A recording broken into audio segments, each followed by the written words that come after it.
Hello everyone, how are you doing? This is MD Tech here with another quick tutorial. In today's tutorial, I'm going to show you guys how to resolve if Google Chrome will not open or launch properly on your Windows 11 computer.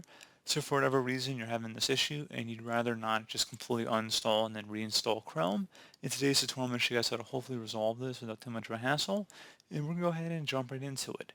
So we're going to start off by opening up the search magnifying glass. And you want to search for Chrome. Go ahead and right click on it and select Open File Location. And now right click on the shortcut here and select where it says Open File Location. Now there should be a number up at the top here, which will likely correspond to the version number. Go ahead and just double click on it. Doesn't matter what the number is so much. You go ahead and double click on that number up at the top. And then there's something that says chrome.dll. What you want to do here is just go ahead and right click on it. And you want to delete it, so select the trash can icon. You could also tap the delete key on your keyboard as well.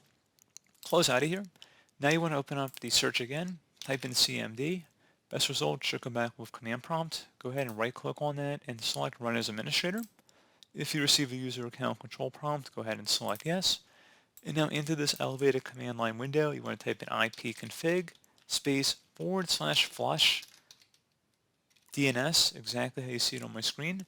Hit enter on the keyboard. Now you want to type in netsh space winsock, WINSOCK, space reset. Again, exactly how you see it on my screen. Hit enter on your keyboard.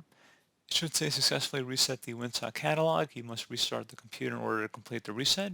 Go ahead and close out of here and restart your device.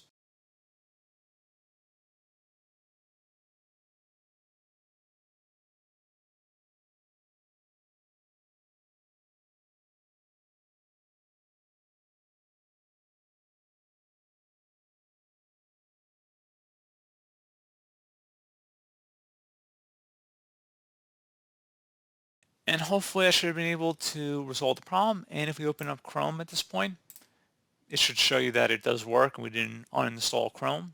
So hopefully I was able to resolve your problem, guys. And as always, thank you for watching. And I do look forward to catching you all in the next tutorial. Goodbye.